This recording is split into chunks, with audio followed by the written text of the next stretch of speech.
بسم الله الرحمن الرحيم. الحمد لله الذي علم بالقلم، علم الإنسان ما لم يعلم، والصلاة والسلام على خير معلم الناس الخير سيدنا محمد وآله وصحبه أجمعين. طلاب الصف الأول الإعدادي في منصة ممكن. إن شاء الله النهاردة موعدنا مع الدرس الأول من دروس النحو، وهو درس الضمائر. الضمائر بأشكالها المختلفة، الضمائر المنفصلة والمتصلة والمستترة. نعرف جميعا أن الضمائر ثلاثة أنواع، ده احنا عارفينه من زمان أن الضمائر ثلاث أنواع: ضمائر منفصلة وضمائر متصلة وضمائر مستترة. الضمائر المنفصلة من اسمها كده، وده هفصله دلوقتي، هي الضمائر المنفصلة عن الاسم أو الفعل أو الحرف. أما الضمائر المتصلة هي التي تتصل بالاسم أو الفعل أو الحرف. أما الضمير المستتر فهو المختفي اللي مش موجود بالمرة. طيب، أولا الضمائر المنفصلة اللي قلنا ان هي مش مرتبطه او مش متصله باسم او فعل او حرف، ودي ثلاث انواع: ضمائر متكلم وضمائر مخاطب وضمائر غائب. مره ثانيه: ضمائر متكلم وضمائر مخاطب وضمائر غائب. ايه هي ضمائر المتكلم؟ ضمائر المتكلم انا ونحن من اسمها. أنا لما هتكلم هقول أنا محمود، أو نحن ولدان، نحن أصدقاء، وهكذا. أو المخاطب اللي هي أنت وأنت،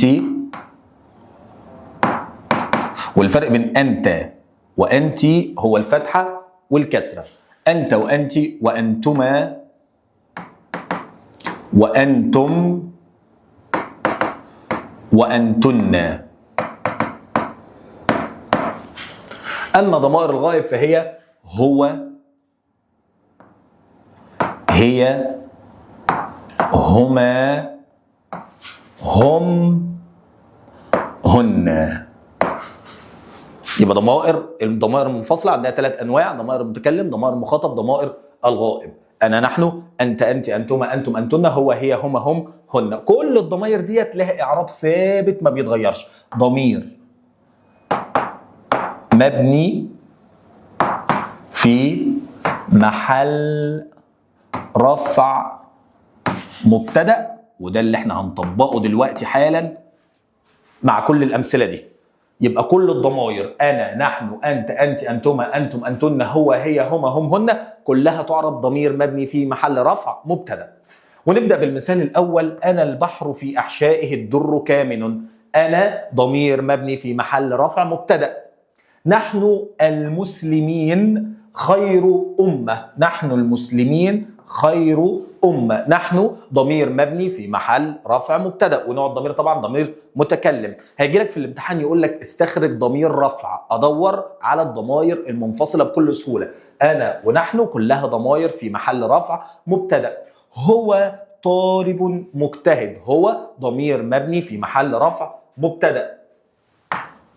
تمام.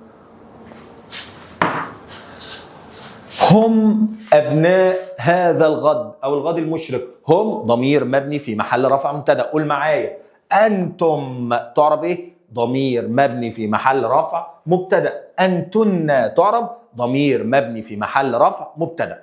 السؤال هيجي في الامتحان إزاي؟ هيجي إن هو يقول لك استخرج ضمير،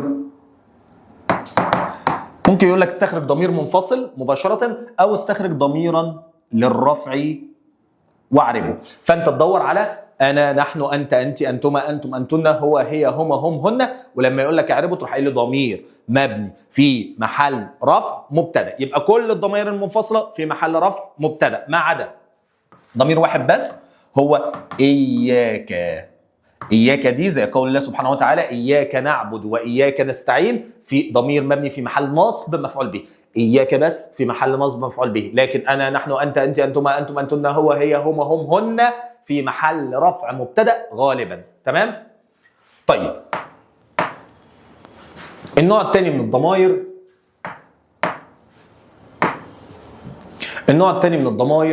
هو الضمائر المتصلة. ولما اقول لك قارن لي ما بين الضمائر المتصلة والضمائر المنفصلة، هتروح قايل الضمائر المنفصلة لا تتصل باسم او فعل او حرف، لكن الضمائر المتصلة وهي التي تتصل بالاسم والفعل والحرف، وهي التي تتصل بالكلمة. وطبعا احنا عارفين الكلمة 3 انواع، يا اما اسم يا اما فعل يا اما حرف، وهي التي تتصل بالكلمة. إذن الضمائر المتصلة هي التي تتصل بالكلمة. وأنواع الضمائر المتصلة 3 أنواع. كم نوع؟ 3 أنواع. أول حاجة ضمير متصل للرفع. ضمير متصل للرفع. أول نوع ضمير متصل للرفع. وتاني نوع ضمير متصل للنصب. ضمير متصل للنصب.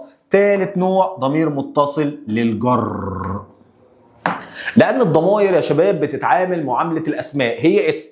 الضمير المتصل بيتعامل اسم زيه زي بقية الأسماء، فالاسم ممكن يكون مرفوع، ممكن يكون منصوب، ممكن يكون مجرور، وهناخد ده بالتفصيل. النوع الأول عندي هو ضمائر الرفع المتصلة. ضمائر الرفع المتصلة. إيه هي ضمائر الرفع المتصلة؟ جمعتها لك عشان ما تنساهاش في كلمة تناواني. ضمائر الرفع المتصلة مجموعة في كلمة تناواني.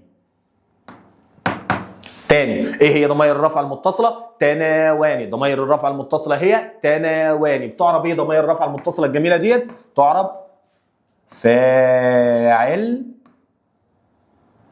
أو اسم كان وأخواتها. ضمائر الرفع المتصلة تناواني تعرب فاعل أو اسم كان وأخواتها. ايه هم تناواني دي تعويذه ولا ايه؟ تعال اقول لك عليها. تناواني اللي هي تاء الفاعل، نا الفاعلين، تاء الفاعل نا الفاعلين، الواو واو الجماعه، اسكتوا يا جماعه، الف ألف الاثنين،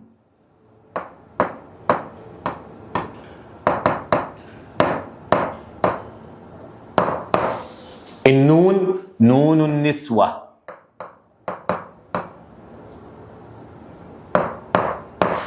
الياء ياء المخاطبة.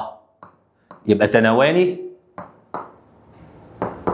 ضمائر الرفع المتصلة اللي هي تاء الفاعل نا الفاعلين واو الجماعة ألف الاثنين نون النسوة ياء المخاطبة. كل دي بنسميها ضمائر رفع متصلة. ضمائر رفع متصلة بتعرب ايه؟ تعرب فاعل أو اسم كان. لو جت مع فعل تعرب فاعل، لو جت مع كان وأخواتها تعرب اسم كان. طب تعالوا ازاي نعرف ازاي نعرفها؟ طبعا كل الضمائر ضمير مبني في محل. ضمير اهو نكتبها علشان نطبق دلوقتي. ضمير مبني في محل. ممكن اقول بقى في محل رفع او نصب او ايه او جر. تعالوا نشوف المثال الاول. سمعت الاذان وذهبت للصلاه. سمعت دايما في الضمائر المتصله بسال بكلمه مين او من. مين اللي سمع؟ انا اللي سمعت. مين اللي سمع؟ انا. يبقى التاء دي دلت عليا انا، يبقى الضمير هنا المتصل سمعت. التاء دي تاء الفاعل تعرب ايه؟ ضمير مبني في محل رفع فاعل. طب ليه قلنا رفع فاعل؟ لانها اتصلت بفعل. زيها كلمه وذهبت. ذهب فعل ماضي، فعل ماضي. طب مين اللي ذهب؟ مين؟ يبقى انا اللي ذهبت. التاء دلت عليا انا. تاء الفاعل ضمير مبني في محل رفع فاعل. طب تعالوا شوف في الناحيه الثانيه برضو التاء. كنتم خير امه اخرجت للناس. كنتم عباره عن كان زائد تاء الفاعل، عباره عن كان وايه؟ والتاء. كنتم التاء دي مش هتعرف بقى هنا فاعل لان كان بيجي بعدها اسم كان. يبقى التاء ضمير متصل مبني في محل رفع اسم كان. تمام؟ يبقى اهو. طب سؤال تاني. ذهبنا الى الحديقه نستمتع بالهواء. ذهبنا. السؤال ده ليك انت بقى. ذهبنا هسال بمين؟ مين اللي ذهب؟ هتقول لي نا اللي هو احنا. يبقى فين الضمير المتصل؟ نا. تعرب ايه؟ ها قول معايا. ضمير مبني في محل رفع فاعل. طب لما تيجي مع كان واخواتها امسينا. عندي كده كلمتين مش كلمه واحده. امسى فعل ناسخ، والنا ضمير متصل مبني في محل رفع اسم كان او اسم امسى. ضمير متصل مبني في محل رفع اسم امسى. ارفعوا الايدي لتجيبوا. ركز معايا، مين اللي هيرفع؟ ارفعوا انتم. يبقى الواو دي دلت على اللي انا بكلمه، اللي هي بنسميها واو الجماعه. واو الجماعه تعرب ايه؟ بقى سهل كده. ضمير مبني في محل رفع فاعل. ضمير مبني في محل رفع فاعل لانها اتصلت بفعل. كونوا متمسكين. تعالوا نعرب كان وواو الجماعه. يبقى هنا فين اسم كان؟ هتقول لي واو الجماعه ضمير متصل مبني في محل رفع اسم كان. ومتمسكين خبر كان منصوب وعلامه نصبه الياء. اذهبا الى المكتبه باستمرار.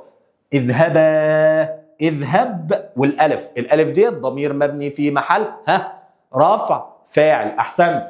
الولدان اصبحا رائعين. الجدع اللي يطلع لي اسم اصبح من الجمله دي.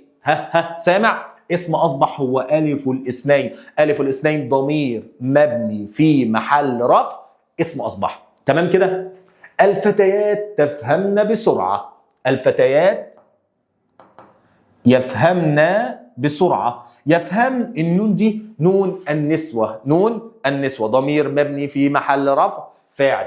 الطبيبات اصبحن. مين يقول لي اسم اصبح؟ احسنت، اصبحن نون النسوه ضمير مبني في محل رفع اسم اصبح. اذا في المجمل كده ضمائر الرفع المتصله هي تناواني. تاء الفاعل، نا الفاعلين، واو الجماعه، الف الاثنين، نون النسوه، ياء المخاطبه. تناواني تناواني كلها بتعرب ضمائر رفع في محل رفع فاعل لو اتصلت بفعل، في محل رفع فاعل لو اتصلت بفعل، في محل رفع اسم كان واخواتها لو اتصلت بكان واخواتها. ده بالنسبه لضمائر الرفع المتصله تناواني.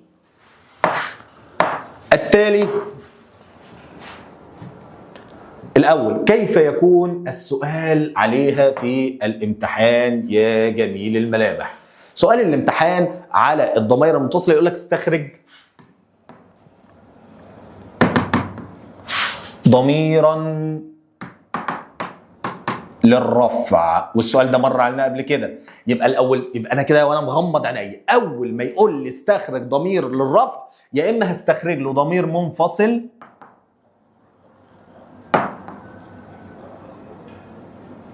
اللي هو انا، نحن، انت، انت، انتما، انتم، انتن، هو، هي، هما، هم، هن، انا، او كل الضمائر، انا المتكلم والمخاطب والايه والغائب. او استخرج له ضمير من ضمائر تناواني اللي هي تاء الفاعل، نا الفاعلين، واو الجماعه، الف الاثنين، نون النسوه، اللي كلها بتعرب في محل رفع اسم كان، اسم في محل رفع اسم كان او في محل رفع فاعل. سؤال تاني يجي لك عليها يقول لك جمله زي دي مثلا، يقول لك مثلا شربت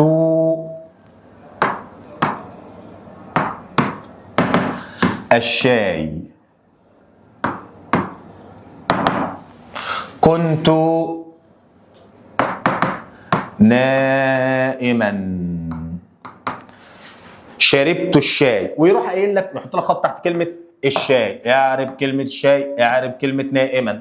فانت بكل ذكاء كده هتروح قايل له شربت الشاي، ده الشاي دي تعرب فاعل لان بعد الفعل فاعل. انت صح في حته وغلط في حته، فعلا بعد الفعل فاعل. بس شربت الشاي، مين اللي شرب الشاي؟ انا بسال بمين؟ هسال بمين اهو. مين اللي شرب الشاي؟ هتقول لي انا اللي شربت الشاي. يبقى التاء دي تاء الفاعل، يبقى الشاي تعرب مفعول به منصوب وعلامه نصبه الفتح. كنت نائما، نائما بقى تعرب ايه؟ هتقول لي اسم كان؟ هقول لك لا ما ينفعش، نائما خبر كان منصوب وعلامه نصبه الفتح. امال فين اسم كان؟ تاء الفاعل، ضمير مبني في محل رفع اسم كان. تمام؟ طيب ده بالنسبه لضمائر الرفع المتصله. النوع الثاني هو ضمائر النصب المتصله. ضمائر النصب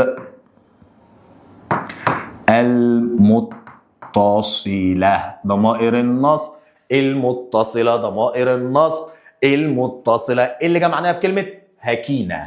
ضمائر النصب المتصله اللي هي هكينا. ايه هكينا دي؟ ما احنا قلنا ضمير الرفع تناواني، يبقى ضمير النصب هكينة. تعال نشوف. اكتبها بس هنا عشان نكتبهم كلهم. ضمير النصب المتصلة هكينة، اللي هم ايه هكينة دول بقى؟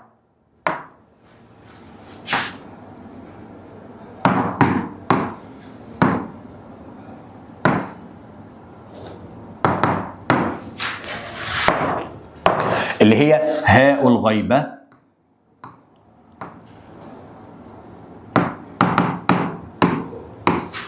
هكينا الهاء هاء الغيبة، الكاف كاف الخطاب،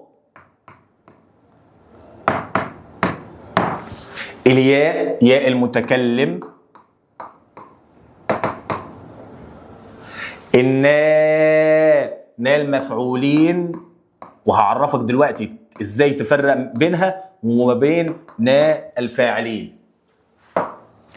هكينا هاء الغيبة، كاف الخطاب، ياء المتكلم، ناء المفعولين. ضمائر النصب المتصلة هي هكينا هاء الغيبة كاف الخطاب ياء المتكلم ناء المفعولين. تعالوا نشوف الأمثلة. الأول كده إعرابها. تعرب ضمير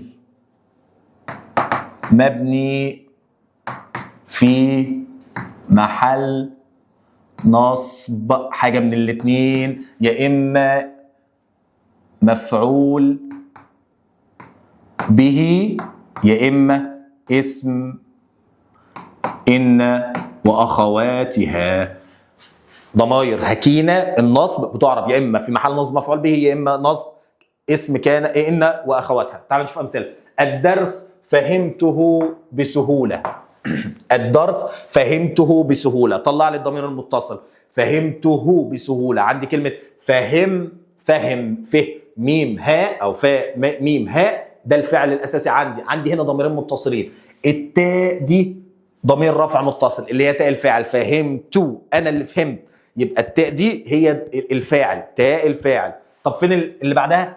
هاء الغيبة. أول واحدة عندي هاء الغيبة. تعرب إيه؟ ضمير مبني في محل نصب يا إما مفعول به يا إما اسم إن وأخواتها. يا إما مفعول به يا إما اسم إن. طيب يبقى الدرس فهمته بسهولة. الهاء دي هاء الغيبة ضمير مبني في محل نصب مفعول به. أعرفها إزاي؟ اتصلت بفعل أهي فهمته. مين اللي فهم؟ التاء اللي هو أنا. فهمت إيه؟ هو اللي هي الدرس. الهاء دي عايدة على الدرس. تمام كده؟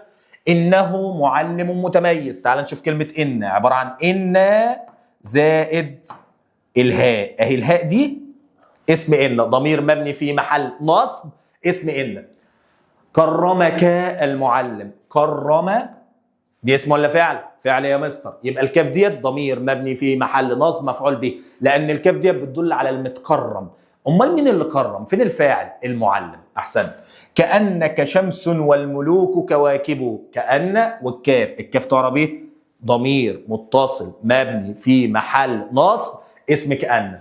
أدخلني أبي إلى المدرسة. عندي هنا الضمير اللي هو الياء. أدخلني ياء المتكلم هكينا هاء الغيب كاف الخطاب ياء المتكلم ناء المفعولين. أهي الياء دي ياء المتكلم ضمير مبني في محل نصب مفعول به. ليتني درست. أهي الياء ديت مع ليتا. الياء دي ياء المتكلم في محل نصب اسم ليتا. سمعنا المعلم ينادي. سمع هي الفعل والناء ضمير متصل مبني في محل نصب مفعول به. لعلنا نفهم جيدا. لعلنا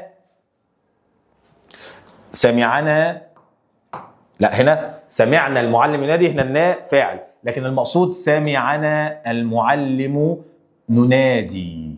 سمعنا المعلم ينادي، وده هجيب لك امثله عليه عشان تفرق ما بين ناء الفاعلين وناء المفعولين. سمعنا المعلم ينادي. هنا هنسال سؤال، مين اللي سمع؟ هتروح قايل لي اللي سمع هو المعلم. مين اللي سمع؟ المعلم. سمع مين؟ سمعنا احنا، يبقى احنا المفعول به. يبقى الناء ضمير متصل مبني في محل نصب مفعول به. لعلنا نفهم، سهله دي بقى. لعل حرف ناسخ والناء ضمير متصل مبني في محل نصب اسم لعل.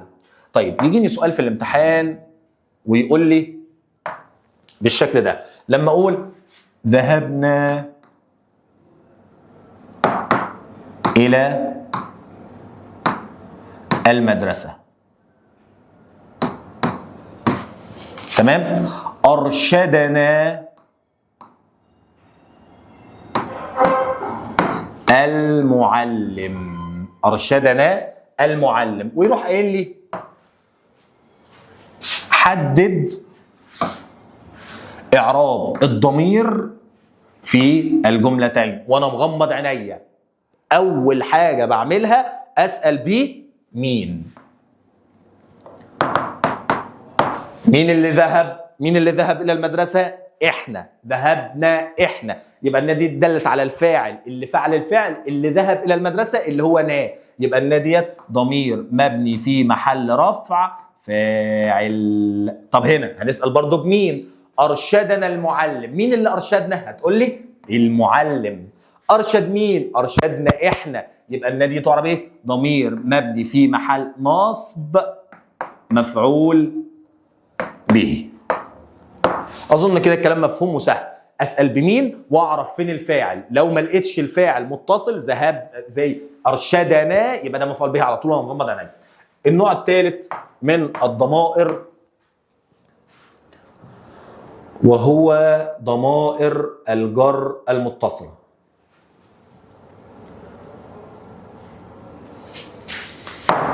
ضمائر الجر المتصلة، ضمائر الجر المتصلة اللي هي برضو مجموعة في كلمة هكينا.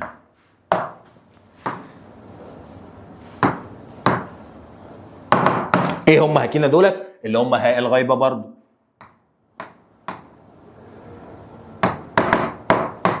وكاف الخطاب برضو،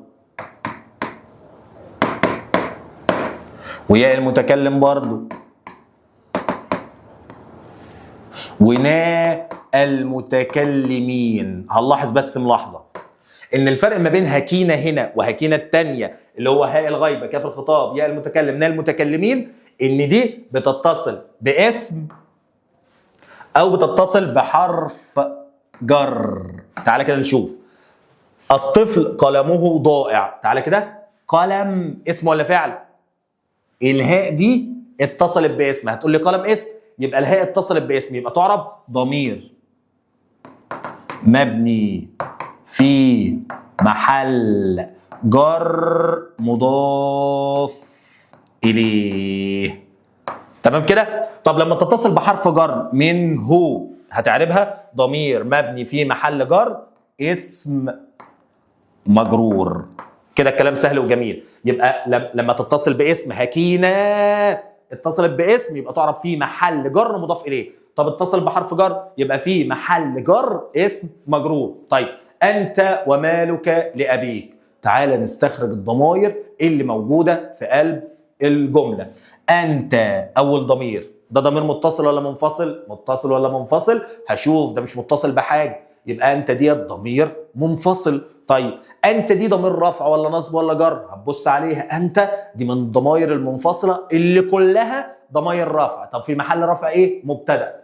انت ومالك، كلمه مال هحدد اسم ولا فعل؟ هتقول لي اسم، يبقى الكاف دي على طول وانا مغمض عينيا ضمير مبني في محل جر مضاف اليه.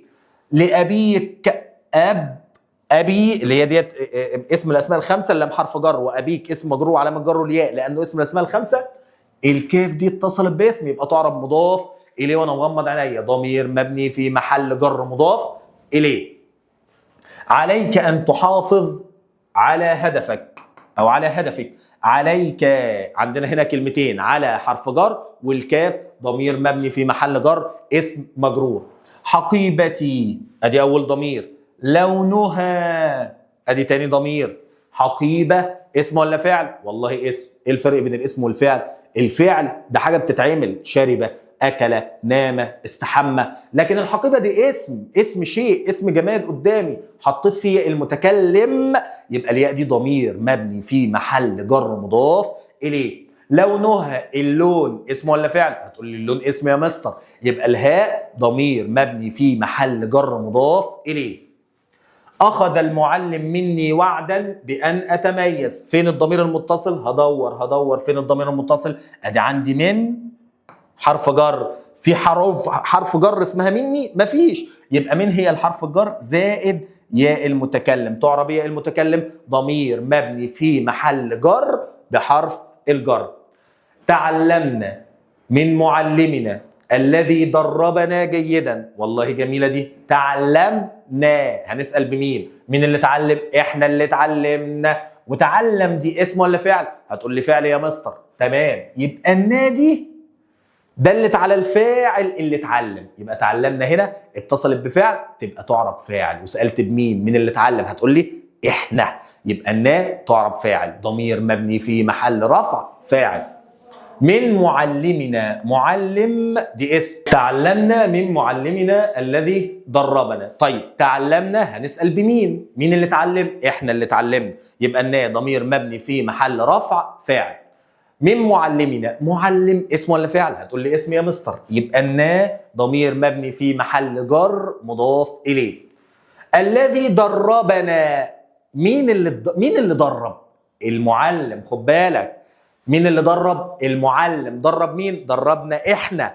يبقى النادي في محل نصب مفعول به. يبقى الجمله ديت عندنا الثلاث انواع من الضمائر من نا. اول ضمير نا الفاعلين ضمير مبني في محل رفع فاعل. تاني ضمير نا المتكلمين اللي اتصلت بالاسم ضمير مبني في محل جر مضاف اليه.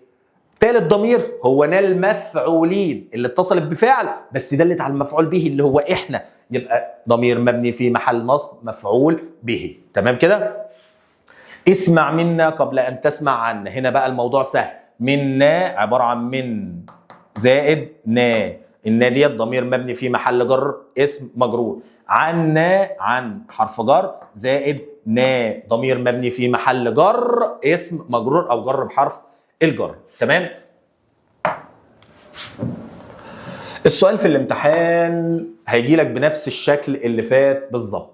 ان هو يقول لك مثلا استخرج ضمير رفع او ضمير نصب او ضمير جر من القطعه اللي قدامك، او استخرج ضمير متصل وبين نوعه، فانت تقول له ده ضمير رفع او نصب او جر، او ان هو يجي لك في الاعراب، او يجي لك في الاسئله الاخيره خالص يقول لك مثلا فرق في الاعراب بين كلمتين زي الجمله اللي قلناها تعلمنا من معلمنا الذي علمنا. ويحاول يلخبطك ما بين دي. لا انا مش هتلخبط، انا طالب ممتاز وفاهم انا هعمل ايه. هفرق الاول الكلمه الضمير المتصل ده اتصل بفعل ولا اتصل باسم، وهسال بكلمه مين اللي اتعلم، مين اللي فعل الفعل. تعلمنا، مين اللي فعل الفعل، مين اللي اتعلم؟ هتقول لي نحن، احنا اللي اتعلمنا، احنا اللي فعلنا الفعل. يبقى ان دي تعرب فاعل ضمير مبني في محل رفع فاعل. من معلمنا، معلم اسم ولا فعل؟ اسم يا مستر على طول وانا مغمض عليا، يبقى ان دي مضاف اليه. الذي علمنا، علم فعل. تمام، يبقى انا كده هقع ما بين حاجتين، يا اما تعرب فاعل يا اما مفعول به. هسال هنا بمين،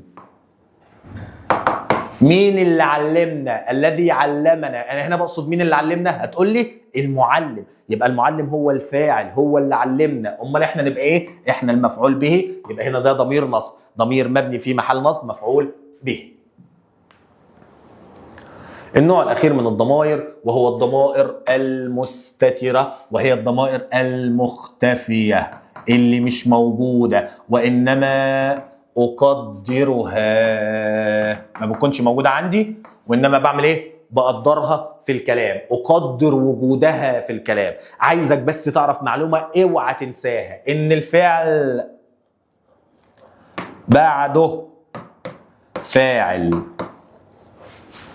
وان الفعل ده ممكن يكون اسم ظاهر زي دخل المعلم، المعلم اسم ظاهر اهي يبقى فاعل، او ضمير متصل دخلت، دخلنا، دخلوا، دخلا، دخلن، كل ده يعرف فاعل. الضمائر المتصله دي تعرف فاعل، او ضمير مستتر اللي هو موضوعنا دلوقتي، مش موجود اصلا. تعال نشوف. العب في النادي دلت على مين؟ العب. مين اللي بيلعب؟ هتقول لي انا يا مستر، يبقى الفاعل ضمير مستتر تقديره انا. كن قويا، مين اللي هيكون قويا؟ كن انت قوي، يبقى اسم كان ضمير مستتر تقديره انت.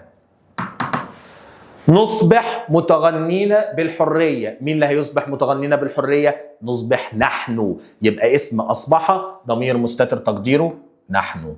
عاش. اذهب، اذهب انت، يبقى فين الفاعل؟ ضمير مستتر تقديره انت. احسنت. هدى تمشي مسرعه، مين اللي بتمشي مسرعه؟ هدى، يبقى فين الفاعل؟ هتقول لي هدى، هقول لك لا ما ينفعش، لان هدى دي مبتدا. امال فين الفاعل؟ الفاعل بيجي بعد الفعل. تعال نشوف. في هنا كلمه هدى؟ مفيش كلمه هدى. امال فين الفاعل؟ هتقول لي ضمير مستتر تقديره هي. تمام كده؟ السؤال في الامتحان هيقول لك استخرج ضميرا مستترا وقدره، فانت تروح عامل ايه؟ تروح قايل له العب فعل مضارع والفاعل ضمير مستتر تقديره انا. تمام كده؟ يبقى هتطلع الضمير وتروح قايل له هتطلع الفعل وتروح قايل له الفاعل بتاعه ضمير مستتر تقديره انا، او هتطلع كان واخواتها مثلا وتروح قايل له الفاعل اسم كان ضمير مستتر تقديره نحن او انا او غير كده. كن انت ضمير مستتر تقديره انت. هي في الغالب بتكون مع فعل الامر محذوف اسم كان. تمام؟ وتعالى يا جميل نطبق على درس الضمائر. واسمعني. العلم هو المفتاح الذي يفتح ابواب المستقبل ويمكن الانسان من تحقيق احلامه، فلا تجعل العوائق تثنيك عن السعي وراء المعرفه، واعلم ان كل دقيقه تقضيها في التعلم تزيدك قوه، فاذا اصبحت متعلما تكون قادرا على التفوق في حياتك. طيب بيقول لي اولا اعرب ما بين القوسين. العلم هو المفتاح الذي يفتح ابواب المستقبل. كلمه المستقبل تعرب ايه يا شباب؟ كلمه المستقبل اولا معرفه بعد نكره، معرفه بعد نكره، والمعرفه اللي جايه بعد النكره ديت جت عشان تحدد الكلام، كانها بتعرف الكلمه اللي قبلها. يعني انا ممكن احذفها ويا دوب اضيف للكلمه دي الف ولام، فاروح قايل العلم هو المفتاح الذي يفتح الابواب.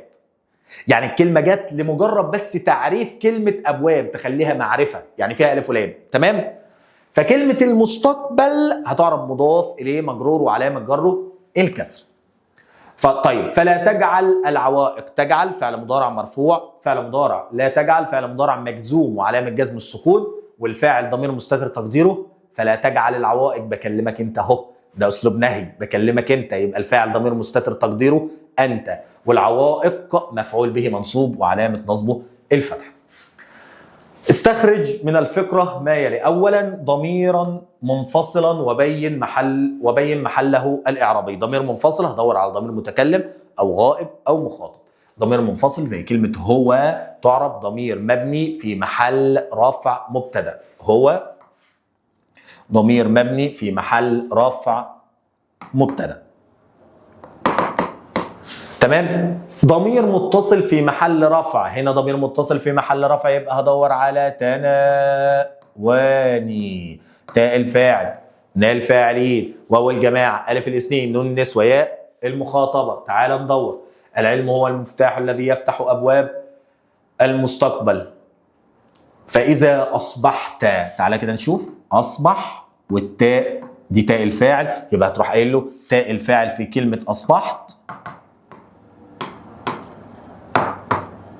ضمير مبني في محل رفع اسم اصبح. تمام؟ ضمير متصل في محل جر هدور على هكينه متصله باسم او حرف جر. هكينه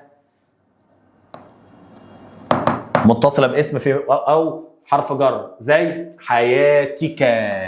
حياه يا مستر دي اسم ولا فعل؟ هتقول لي اسم، يبقى الكاف ديت ضمير متصل مبني في محل جر مضاف اليه، اسمها كاف الخطاب، تعرب ضمير متصل مبني في محل جر مضاف اليه.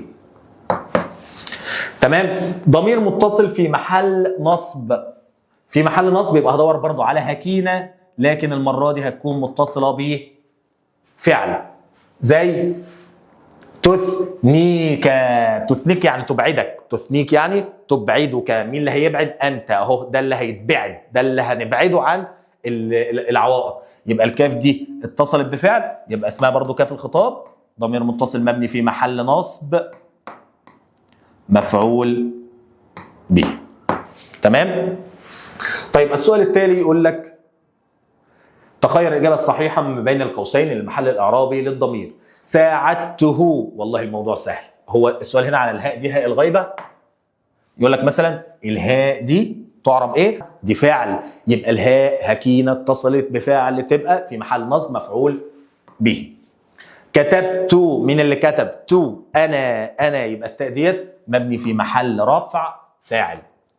فصلكم. كلمة فصل اسم ولا فعل؟ هتقول لي اسم يا مستر، يبقى الكاف دي اتصلت باسم اللي هي من حروف هكينة، اللي هي ضمائر هاء الغيبة كاف الخطاب يا المتكلم من المتكلمين، لما بتتصل باسم تبقى ضمير مبني في محل جر مضاف إليه. احنا كده خلصنا. سبحانك اللهم وبحمدك، أشهد أن لا إله إلا أنت، أستغفرك وأتوب إليك.